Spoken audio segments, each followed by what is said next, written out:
I still can't believe that happened. That was the craziest ending to a banana ball game in history. That was absolutely incredible. After 4 rounds of showdowns, to lose that way, I don't think I will ever emotionally recover from this game. Well, it was an intense game with a lot of close plays and some controversial calls that we'll go into throughout this podcast, but a really great way to start off the first NFL football stadium for banana ball with 65,000 fans.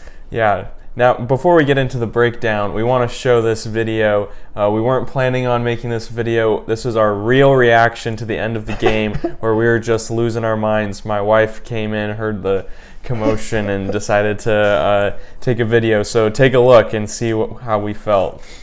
Check it out. It's in his hand! It's in his hand! No! No! Go Bananas! Oh, no! Bananas! Let's go! Oh my gosh. I thought we were going to another round, and of course. Why was he holding the ball in his hand instead of in his glove? I thought he was out. Yeah. I did too. I heard the call and I was actually excited because I was like, 5th round of showdown, this is going to be so cool. And then looking at it, it's like, oh my gosh, he didn't tag him. This is crazy. It was awesome. We'll get into it more, but man, what a great play by DR Meadows. Yeah. But man, we had it. We were going to win. We choked again. Gosh. Very heads-up base running by DR Meadows to read the situation and give it one last go. But we'll get straight into those showdowns because this was absolutely incredible. We really want to bring you guys into what happened. So Sammy's going to tee up how we got to showdowns, and then we'll jump straight into it. Yeah. So I was really bummed for the first half of this game because the Bananas were really taking it to the Party Animals. Up 3-0 after 5 innings, but the Party Animals came charging back and won innings 6, 7, and 8 to tie it up at 3 going into the 9th. And then 9th inning was super quick, no score, and then we went to a showdown. And with that, let's get straight into the showdown. So round number 1, Danny Hosley on the mound, strikeout. Absolutely incredible. Anytime there's a strikeout in a showdown, it's really cool to watch. His pitches were so nasty. Oh man, it was, yeah. Drew Gillespie was just as good. But yeah, he got Coach Rack to ground out, and we're going to round 2. Round 2, Danny Hosley still on the mound. Another strikeout on Jake Skoll. Absolutely mind-blowing thing to watch. I couldn't believe that. When Skoll gets up in a showdown, it's like, okay, we're getting this point here. Yeah. Just didn't work.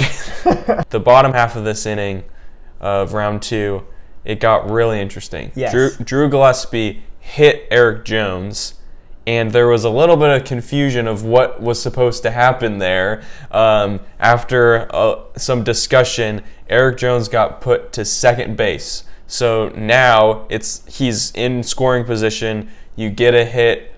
I mean, even in round 2, if you get a hit, most likely you're gonna score. But you're definitely gonna score with a runner on second. But then Drew Gillespie got a pop up, and I don't know how he tracked it down, but from the mound he goes to towards first base, tracking it down, and he makes the catch. It was an absolutely incredible catch. So background on this again. Round 2, there's no fielder. So there's no one out there except for Drew Gillespie. Guy on second in scoring position. That ball gets dropped.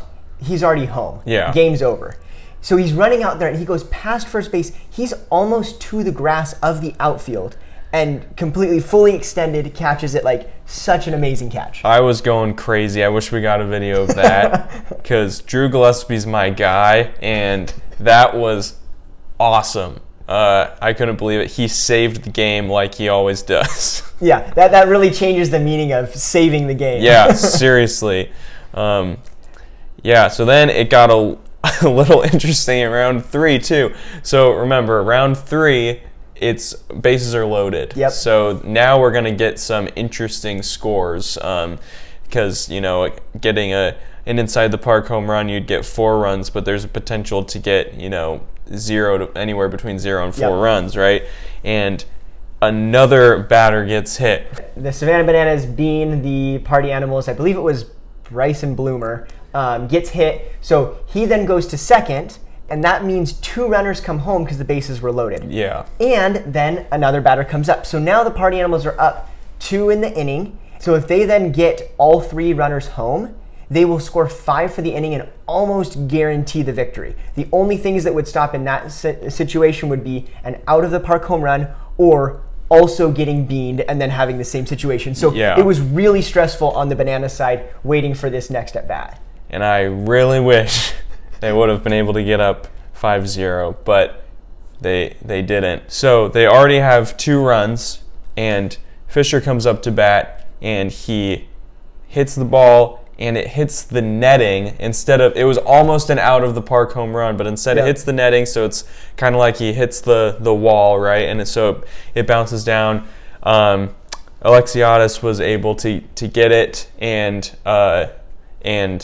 only 2 runs scored. So it's 4-4. It's 4-0 now in the round instead of being 5-0. Yep, and then bases loaded for the Bananas. KJ Jackson comes up to the plate. Now, KJ has already had a great night, already hit an out-of-the-park home run. Super cool. He's had quite the season. This is his first season. He's a rookie, so having an incredible performance already. But he comes up to bat, just hits the ball super deep. He scores along with the other 3 runners. 4-4 for the inning. We are going to round 4. Yeah, he hit it to left field. With how the field was with the NFL stadium, hitting it to left field, you knew that it was going to be an inside the park grand slam there. But good on him for placing it exactly where it needed to go. Yeah. So we go to round 4, which is crazy. So now with showdowns, it repeats basically what round 3 was. Until finally someone wins. It could theoretically it could go on forever. But the better part, like we've talked about before, versus extra innings in baseball is these are very fast paced and the tension is always there. So it holds your attention while it's going through it. For sure. So we start in round 4. Party animals are batting. They get a hit, 2 runs score. The 3rd runner comes to the home plate. He's called out at first, so it seems like they just score 2 runs here, but that is reviewed and later overturned, so they get 3 runs. Yeah, so one thing that I found out at least in this is that each team gets a chance to review a call in the showdowns. So one time in the entirety of the showdowns you can ask to review the play. So the party animals elected to use it here, and that was a great move because they reviewed the footage, super close play, but eventually called him safe, scoring 3 runs for the party animals on the inning. Yeah, definitely a smart move there, but ultimately it just wasn't enough. And we'll talk about that right now. So then the Savannah Bananas get up, they hit the ball, 3 runs score, and it's DR Meadows that was the hitter. He's running home, and the ball gets thrown into home plate, and I was like, okay, he's going to be out. We're going to 5 rounds of showdowns because he was like rounding 3rd when the ball got there, but then he goes and continues to go, slides, and is called out. Okay, we're going to 5 rounds of showdowns, but he immediately pops up and says, hey, you need to review this call. I was safe. And so the Bananas decided to use their review, and this was the really intense moment that you saw on the video at the start of our podcast. Yeah, I thought for sure he was out. I thought we were going to extra rounds, but good on DR Meadows for knowing what was going on. So what happened after they reviewed it to see what was going on, DR Meadows, he like jogs in and then he drops down and to slide into home plate. When you see on the video that they're reviewing, Andy Cosgrove has the ball not in his mitt, in his hand. And so DR Meadows is definitely touched with the mitt, but he was never tagged with the ball. And so when he dropped down, he dropped in a way where Cosgrove just couldn't reach him and in time for him to. And so, dang it. An absolutely crazy way to end it. Still can't get over it.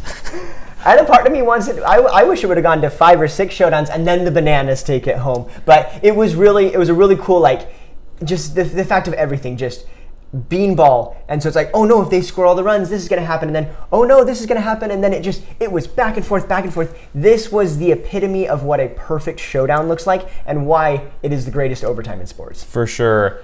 And for it to be in the NFL stadium, sold out, super awesome environment. And what I really thought was interesting, Jesse Cole was interviewed after the game, and he mentioned he seemed a little disappointed about the ending because he didn't really want it to end in such a controversial way.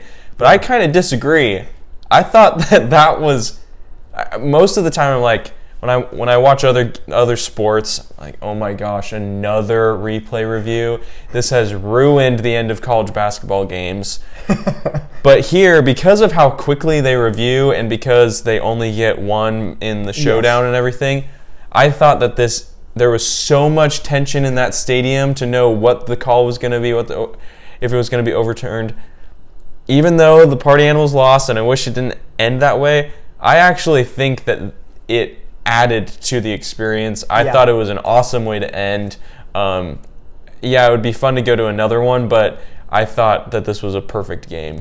Yeah, it was really, really cool to see how it all goes, and I absolutely love the fact that they can go to multiple showdowns. Just shows how close these teams are and how competitive they are, where the Party Animals don't score and then the Bananas don't score, but then the Party Animals score and then the Bananas like, okay, we have to score here, and they just turn it on and make it happen. So it's just really cool to see back and forth. And again, this is why being home team matters so much. Is you get the last at bat, you get the last stand, you get the last play. So when the Party Animals here soon get their headlining tour and they get to be the home team, they're going to get some of this. And the nice thing is that, as you can see on our standings board, we're still waiting on the Texas Tailgaters and the FireFighters. So excited, but they're also going to get some home games this season. So everyone's going to have a chance for that. So hopefully all of the teams will get a chance for a really cool showdown walk-off this season. Yeah, that would be really cool to see some other teams in a showdown situation. But yeah, that I can't get over how crazy that game was. It was so fun to watch, and I wish there were more games this past weekend, but it was just the one. But that definitely delivered. And if you were one of the lucky fans in that stadium, oh man, you saw one of the best games in the history of Banana Ball live. I was going crazy. I was typing as fast as I could, tweeting out stuff. It was just awesome.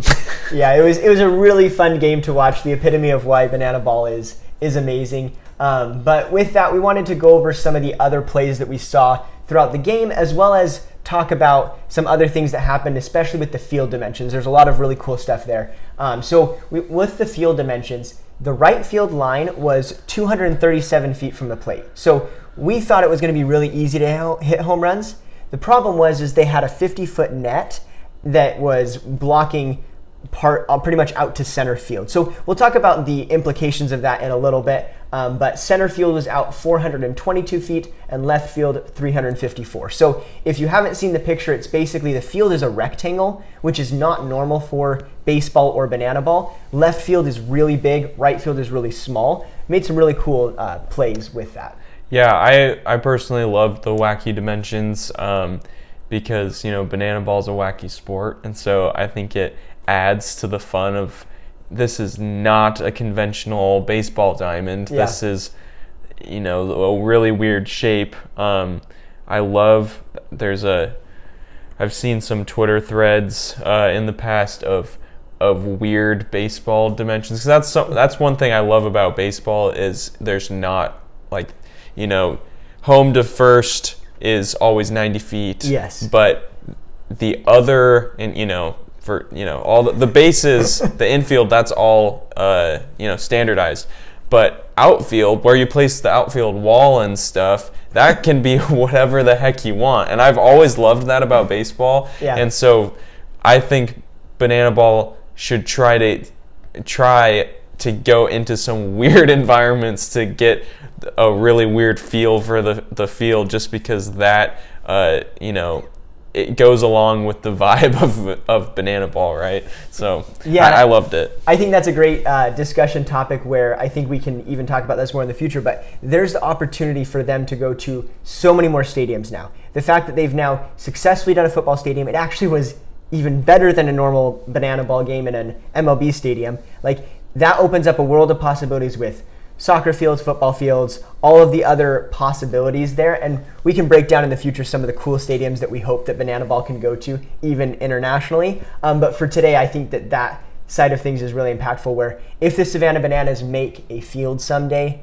I really hope that they make it with wacky dimensions like that, because it was so fun to watch and see all the differences with that. Yeah, I think, maybe the party animals would be one, and we can talk about this later. I don't want to get too sidetracked, but it'd be kind of funny if like the party animals had a wacky outfield or whatever.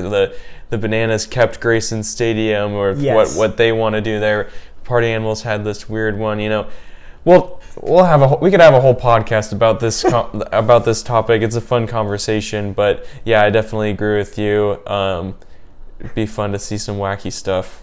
One stadium, we'll get back to the game, I promise, but one stadium that I think would be hilarious to see is, I don't know if our viewers are familiar with this field, but there's a field in Alaska, I think it's Barrow High School football field, which on either side of the field is the ocean.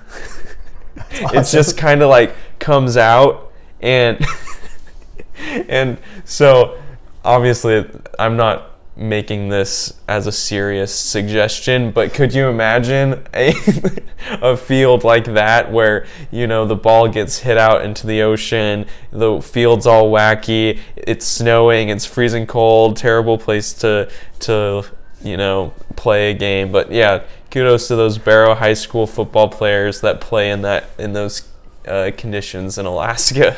I'll have to show you the field. It's crazy. I mean, if you think about that, you have like I believe it's the San Francisco Giants that have the bay with the kayakers. Yeah. You imagine like all the fans in foul territory in kayaks in freezing cold water fighting over the foul balls. Yeah, to get you can't fit anyone there except for in the water. You could just have a cruise ship out there like going crazy and watching from a distance. I mean, speaking of that, the Bananas did a cruise last year, and they're doing another one this year. So I mean, it's within the realm of possibility that they one could of do those something like that. One of those two teams that gets at it could be the Alaska Whalers or something.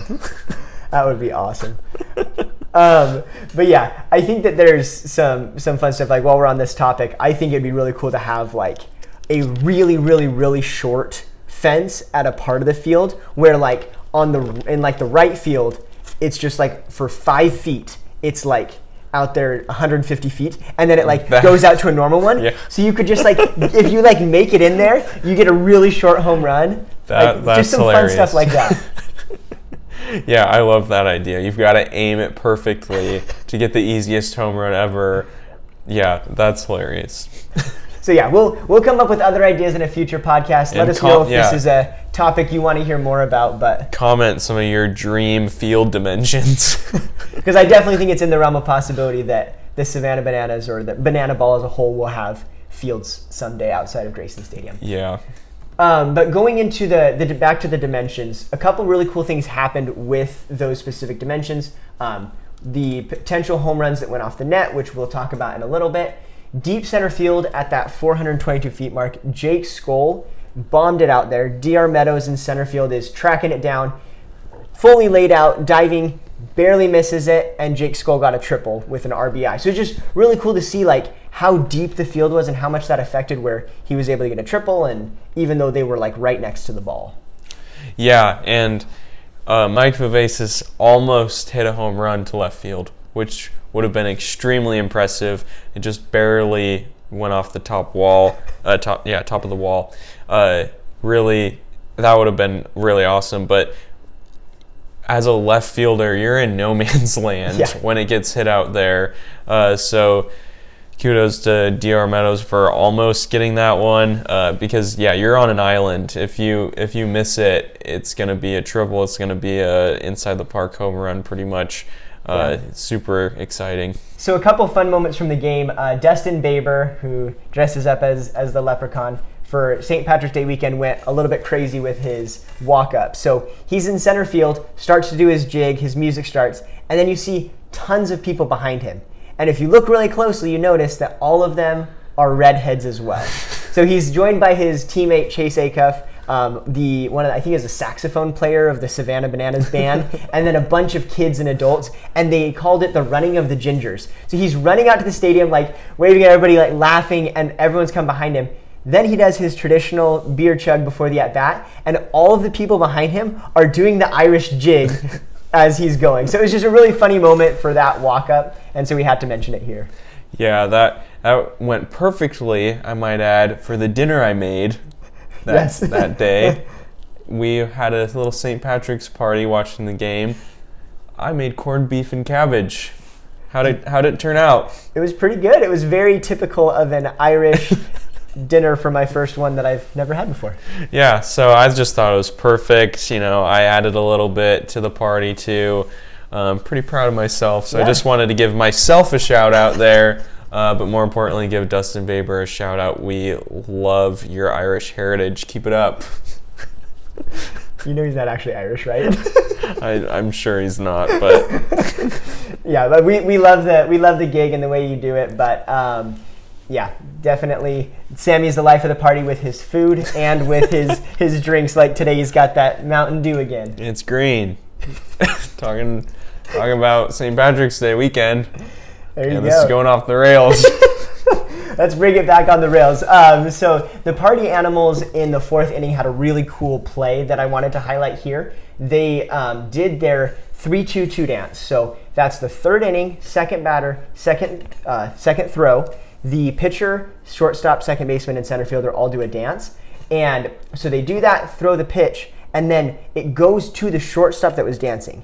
Dustin Baber was dancing as well, and they did something at the end where they're kind of like falling over. Dustin Baber was completely on the ground. So if it would have gone to the second baseman, it would have been to the outfield, definite hit. But the shortstop grabs it. They then get the play at, I think that he throws it to first, and then they throw it back to second. So it's a double play because they go like between the legs and behind the back and all the things. And so really cool moment where it was like the epitome of banana ball. Do a dancing pitch into a double play, and then of course the ninja umpire does his flip to call the out. Yeah, usually when you see these, it usually ends up with a ball because it's hard to throw a pitch right after doing a dance.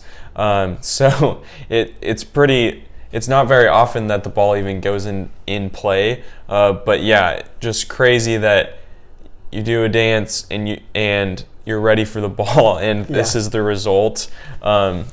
Yeah, it's super, super awesome. We love the dancing. Later in that same inning, there was a really cool moment that the announcer said they think was the first time this has ever happened. So the pitcher throws a pickoff to the first baseman.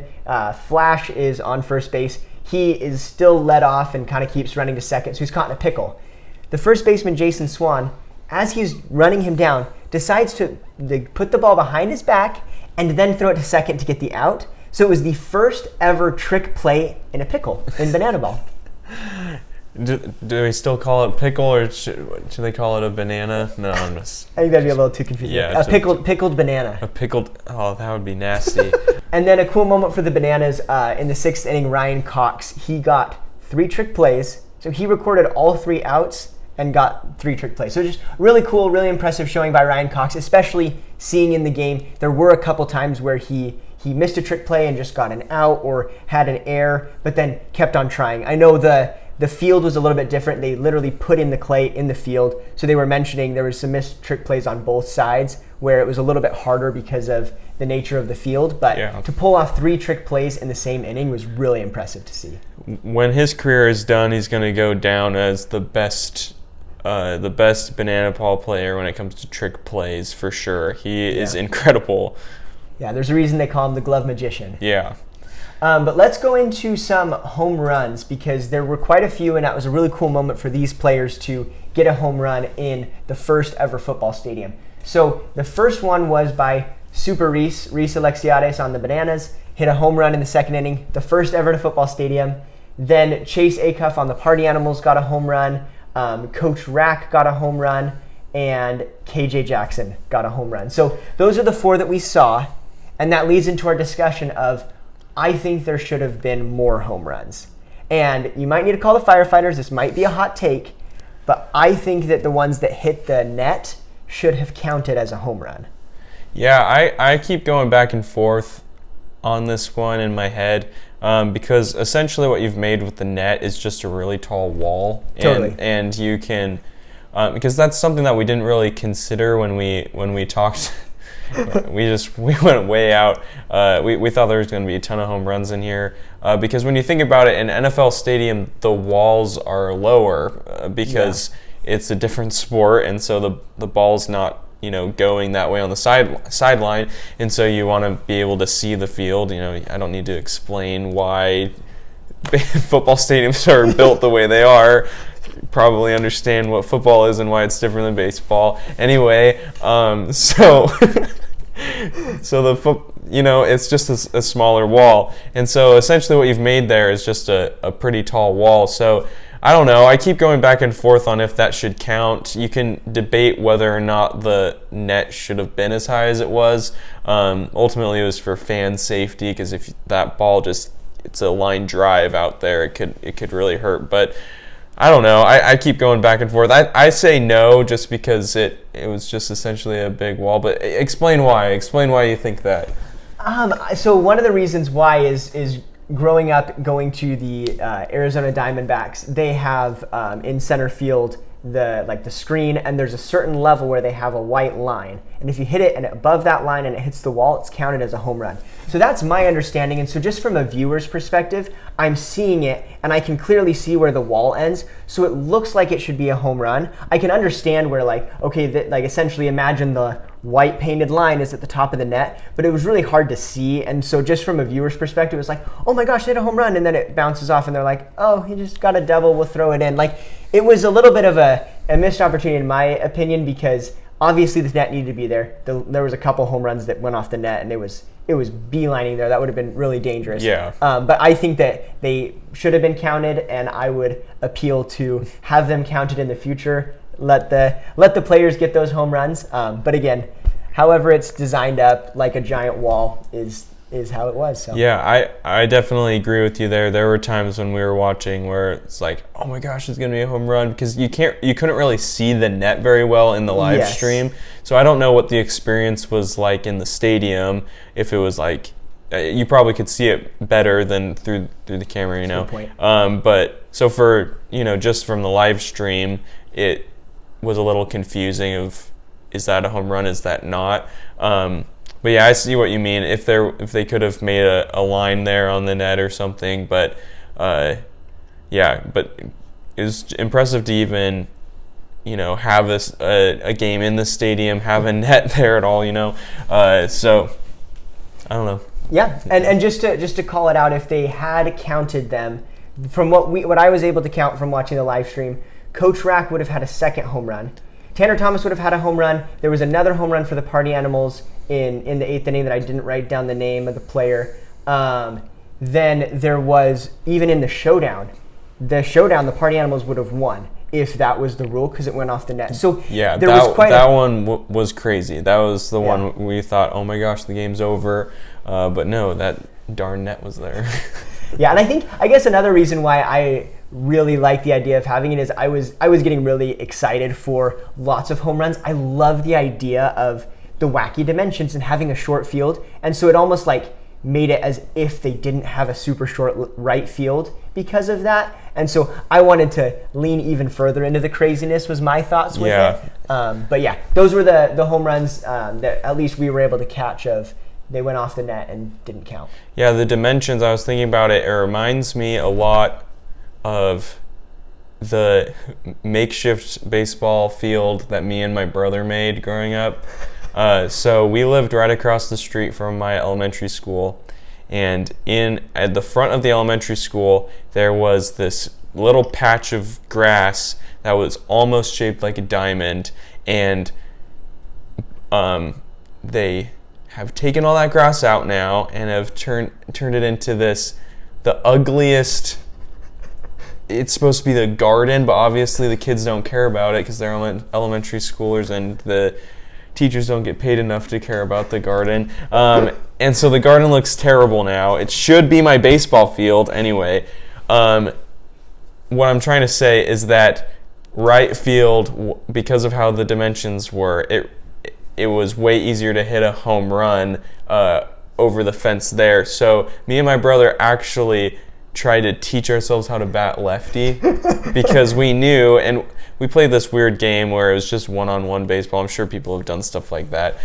We did too. Yeah, so we taught ourselves how to hit lefty, and eventually we got so good at it that the game wasn't fun anymore because it was just a home run on every pitch. But that's just all I was thinking. We've talked about the dimensions a lot, but it just brought me right back to, backyard baseball. And that's the fun of Banana Ball, is bringing the childlike fun and the love of the game back. And that's what I just kept going back to, is like, this reminds me so much of growing up and playing this fake backyard baseball game with my brother.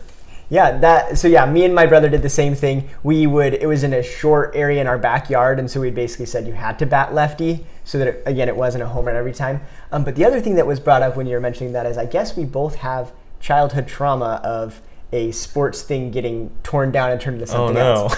So I actually played golf in high school. I was really bad, but I had a fun time. That's all that matters. There was a golf course that my brother played at when he was in high school, and it was right near our house, and so I was excited to play at that on the golf team. But they tore it down a couple years before I got into high school, and guess what they replaced it with? Sloan Park. What? No way, yes. Really? They took down the golf course and put the spring training stadium that we went to see opening night. Dang it, Cubs! The Chicago Cubs ruined your high school golf experience. Wow. They did, but ultimately I didn't know it going then, but I'm glad it did, because that led to this podcast, because if we didn't go to that game, we wouldn't be starting this podcast. That is hilarious. I did not know that.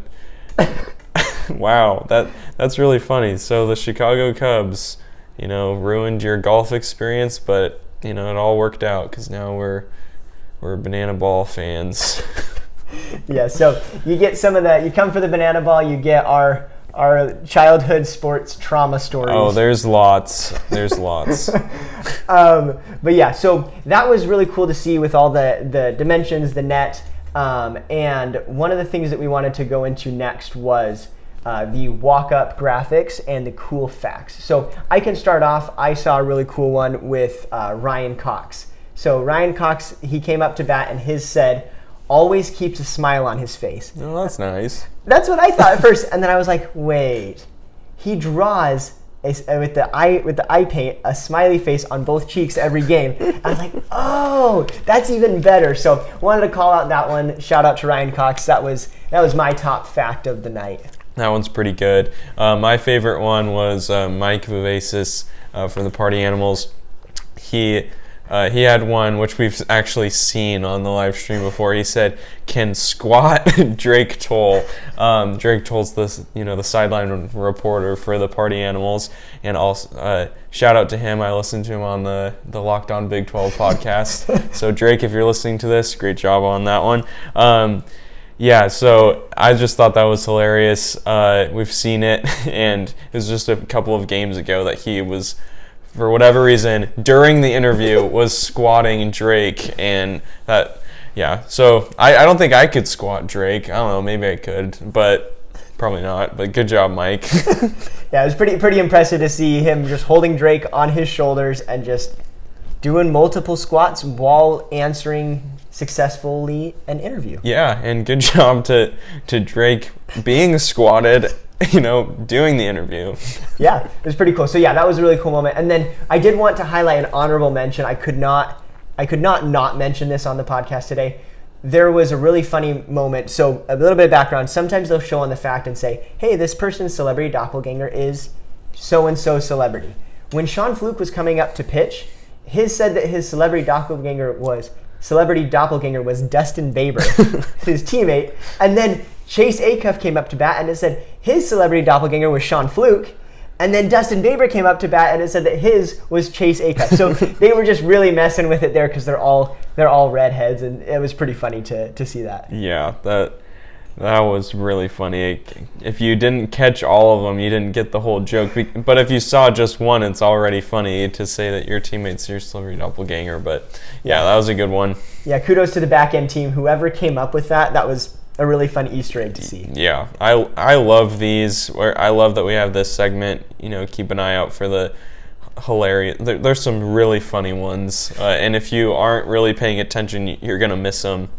Yeah, so if you see those in the live streams that are free on YouTube, definitely send it to us in the comments. Let us know which one you saw that was funny. We also wanted to go into the Bananalytics, and with this, the exciting announcement we have today from the official Banana Ball team that they announced during this game was bananaball.com/stats is now live. Banana Ball has an official page on their website that has all of the stats for the 2025 World Tour. It's super user friendly too. You can sort it by game, or you can sort it by time frame. You can see trick plays, all sorts of stats. Definitely give it a look. We're going to be using it a lot for our podcast, so we really appreciate it. But any fan, I think, if you're a real fan of Banana Ball, I think you'd love playing around with that. Yeah, so just again, bananaball.com/stats is where that is. And a couple things that we wanted to highlight from that is the nice thing is that it updates after every game. So we already have the most up-to-date season statistics after this last game, which is really nice. So home run leaders for this season. In first place is Coach Rack with 5 home runs. He's on the Savannah Bananas. Then Jake Skoll from the Party Animals has 4, and Eric Jones Jr. of the Savannah Bananas has 3. I would think that Jake Skoll would have more than that. That's kind of surprising. And then going into the trick plays, it's obviously going to be skewed towards the infielders because they get the most chances. But Ryan Cox at shortstop has 53. Chase Acuff, also shortstop but for the Party Animals, has 35. Dustin Baber for the Party Animals at second base has 31. And then we got an outfielder on the list. In fourth place, DR Meadows at center field has 28. That lead that Cox has is significant. That's crazy. An 18 trick play lead on Acuff at second place. It just shows, like I said before, that Cox is the best Banana Ball trick play getter, whatever the term is, that we've ever seen. And just a little asterisk there with all of these is that the Savannah Bananas are the home team for every game, so that does skew some of these one way or the other. So the Party Animals have less chances to get trick plays if a banana walks off. If you want to get caught up on the rules, one of our podcast episodes at the beginning we broke down all the rules, and it goes into that of why that might happen. But going into the next one, there's been 6 showdowns this season, and it's even 3-3. Bananas have won 3 and Party Animals have won 3. So it's crazy that there's already been that many showdowns. Best way to end a Banana Ball game, and they've both come out on top in an even amount of games.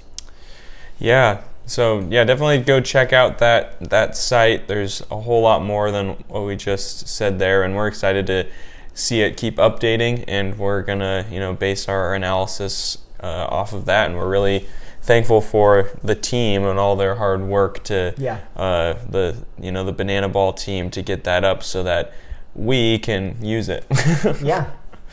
Looking ahead to the stadiums coming up on the schedule, this upcoming weekend we have a 3-game series back at their home stadium of Grayson Stadium, and then the following weekend a 2-game series at the Atlanta Braves MLB Park, which is Truist Park, and that can host 41,000 fans a night. So again, if we haven't mentioned it already, there were some minor league stadiums at the beginning of the tour. The rest of the stadiums for the entirety of it is all going to be football stadiums or MLB baseball fields. So absolutely incredible. There's going to be so many fans in these, and coming up soon is the Atlanta Braves.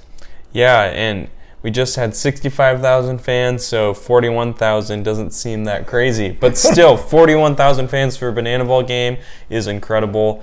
We really look forward to that. Yeah, and then we wanted to end with talking about our predictions from last week and then adding our predictions for this week. So definitely a miss on last week's predictions. Sammy got closer on both of them. That's our bad. Our bad. Slight asterisk with we didn't fully understand how the net was going to come into play, but we were a little overzealous anyways with guessing that there would be 6 fan-caught foul balls for Sammy and 7 for me. I think there was 1. Yeah. And then... Yeah, there was almost one in the showdown. Which would have been crazy. Yeah, that got deflected.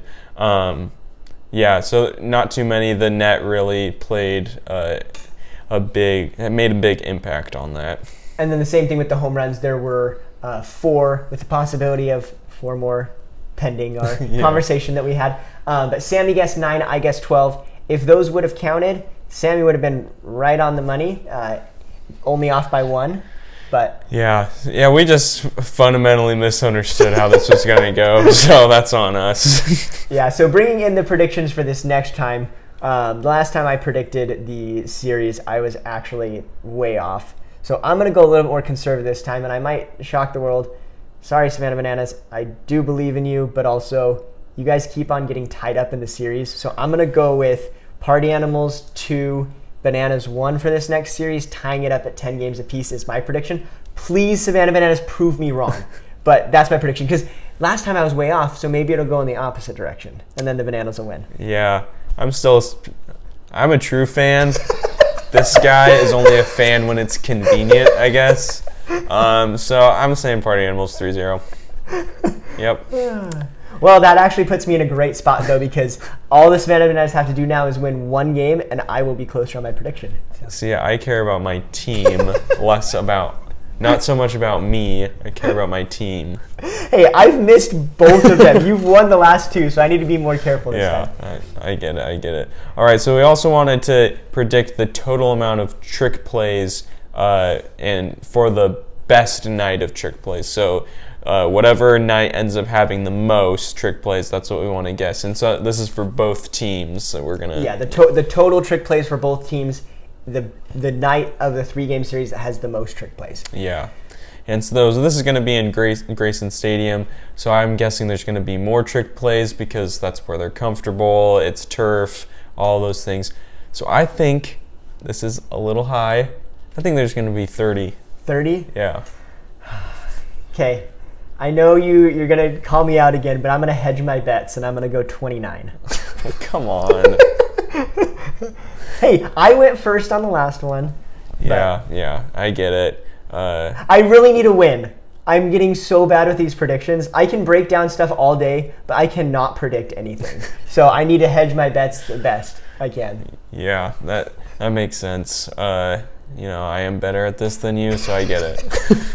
It's hard following up the life of the party, guys. Yeah. You don't know how hard that is. But anyways, thank you so much for joining us. We really appreciate your support and are so excited for you to see the next few episodes of the podcast. We bring you a podcast every week talking about banana ball and are so excited for this sport to continue. 2025 World Tour is going great, and we will see you guys in the next podcast episode. Go Party Animals. Go Bananas.